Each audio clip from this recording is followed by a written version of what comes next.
Hello, Lincoln Rail Splitters. I'm Brandon Horn. And I'm Sydney Orr. This is Splitter View. Today we are covering behind the scenes of the drama department and the hard work behind it. We also have a chance to learn about a nice car. Let's get started.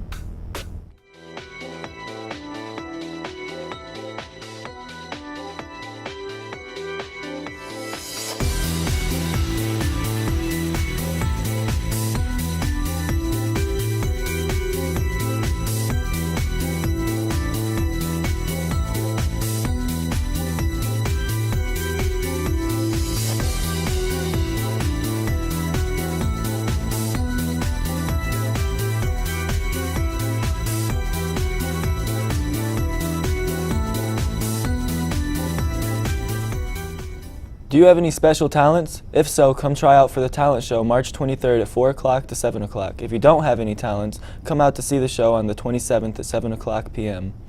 Have you ever been behind the scenes of a theater production? Well, up next, Audrey Zahorsky will take us on a journey through the drama world.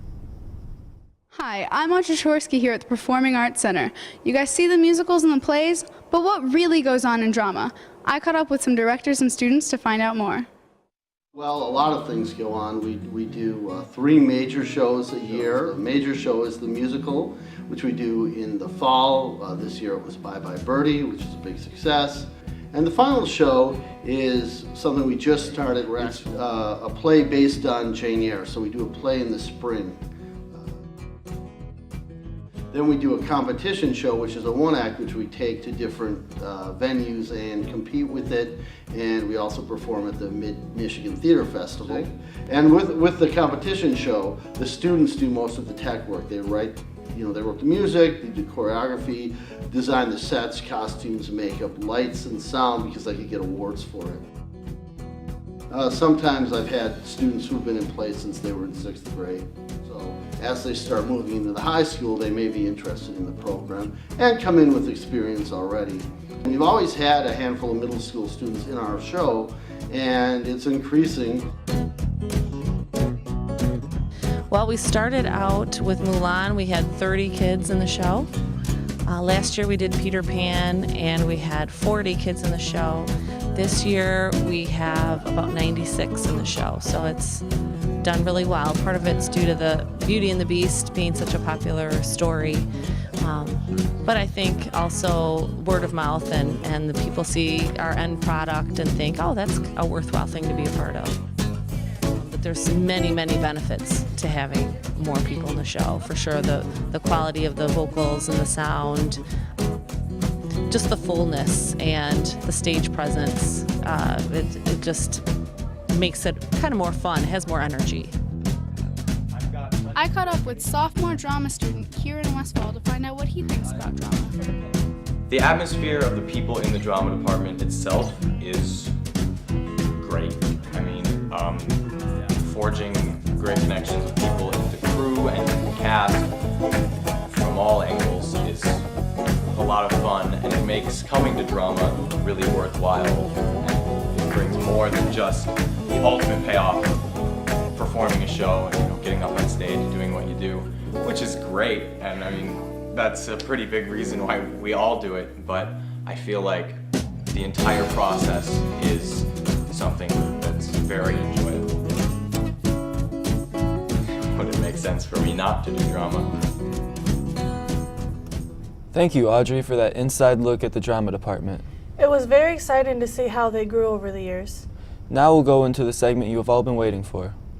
Chris Bauer is going to put you into the driver's seat of a new car. Let's take a look.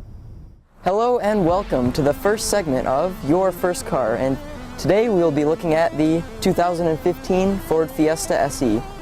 But before I start, here's some tips that you should follow to find your perfect first car. Search online car buying sites like Craigslist, AutoTrader, and Cars.com. When you find a car you like, do some research on it. It might not be as good as it appears to be. If you want to go the new car route, visit your local car dealership and talk to a salesman. So, the 2015 Ford Fiesta. I've always liked the Fiesta, but never actually driven one on the road, so should be interesting. Right, some specifications on the car. 120 horsepower, which is not the most, but I mean, it's your first car, you don't really need that much power. 112 foot-pounds of torque, which again isn't the most, but it delivers. It's a peppy little car, 1.6 liter inline 4 engine. Now that we've arrived at our mystery parking lot, let's take a look at the back seat, which is an important aspect to most teenagers.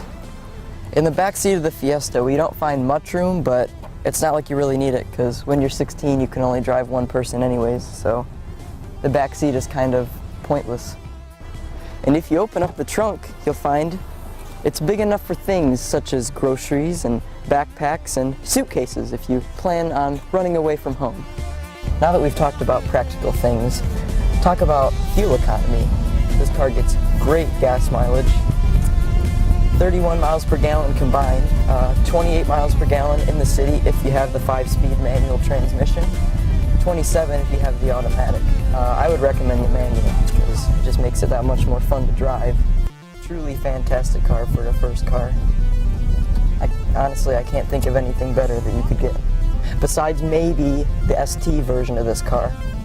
But that one goes for around $21,000 if you get the one you want. This is just $16,815. So is this a good first car? Yes, it is. It's fantastic to drive. It's not very fast, but you don't need it to be fast. It's very cheap. Monthly payments would be under $300 a month. It doesn't look too bad, and you probably have the newest car in the parking lot. I'd like to give a big thank you to Gene Buttman Ford for letting me borrow this magnificent car. We couldn't do this segment without them, so thank you. Thanks, Chris, for that information about the Ford Fiesta.